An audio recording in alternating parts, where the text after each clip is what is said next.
Hi everyone, Monica Reinagel, the Nutrition Diva, here with your quick and dirty tips for eating well and feeling fabulous. Thanksgiving is a time to gather with friends and family, to be grateful for all we have, and to stuff ourselves silly. Now, I'm not really that concerned about the long-term consequences because, as I've said before, a single day of excess isn't going to make you gain weight any more than a one-day juice cleanse is going to make you lose any significant amount of weight. Nonetheless, it's just no fun to push yourself away from the table and realize too late that you've eaten to the point of discomfort. So here are 5 strategies that can help you enjoy this year's festivities without regrets. And now here's Thanksgiving tip number 1. Keep the appetizers light. The traditional Thanksgiving menu features a lot of heavy, rich dishes, lots of starches, creamy casseroles, and everything is just dripping with butter and gravy. It's not a light meal. Unfortunately, the pre-dinner snacks tend to be just as heavy and rich as the main event, and all too often people sit down to dinner already half full from the snacks they've been nibbling on all afternoon while dinner is prepared. So rather than filling up on calorie-dense appetizers like cheese and crackers, clam dip, nuts, and bacon-wrapped pineapple chunks, try keeping the pre-dinner snacks light. Crisp radishes and snow peas with a yogurt-based dip, or some kale chips, or steamed edamame, for example.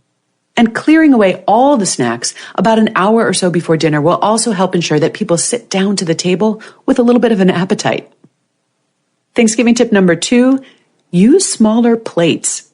Research shows that when we use smaller plates, we serve ourselves smaller portions, we consume fewer calories, but we feel just as satisfied as we do after eating more calories off of larger plates.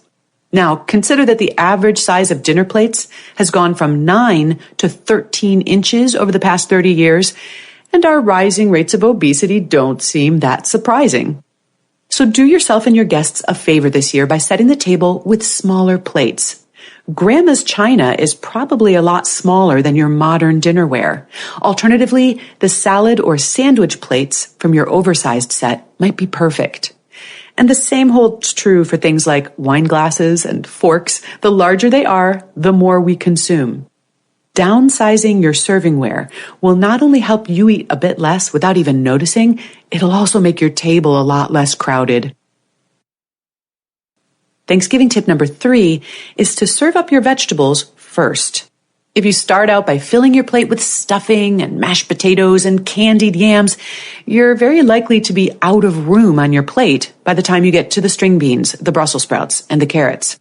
Reverse the trend by helping yourself to turkey and all the vegetables first, leaving less room on the plate for those starchy fillers.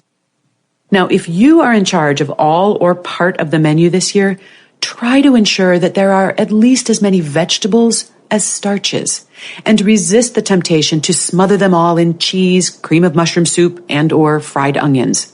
Some crisp and colorful vegetables just lightly steamed and topped with a bright squeeze of lemon juice or some fresh herbs provide a welcome contrast to all the other dense and heavy dishes.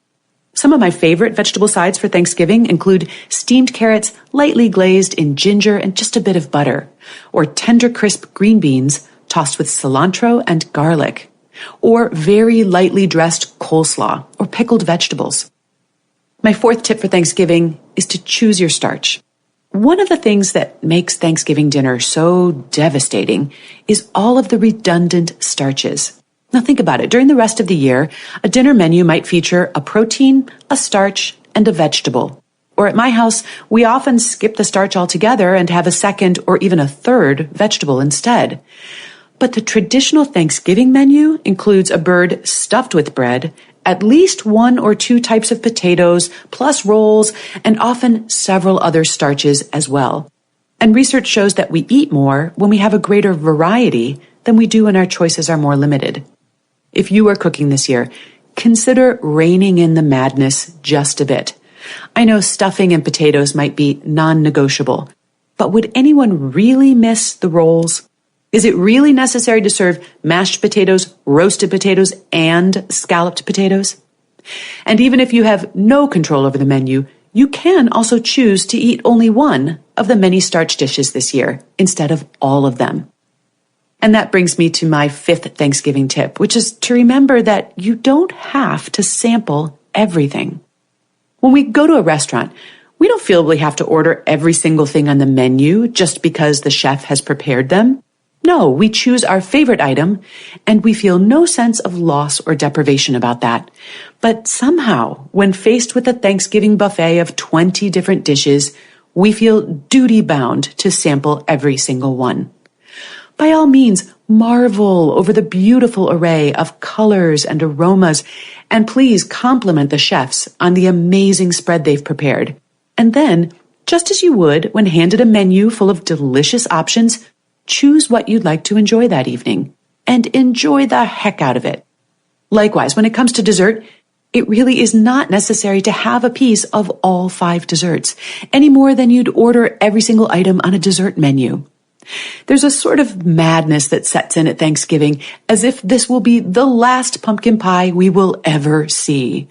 But Thanksgiving actually comes every year, and the menu doesn't change all that much.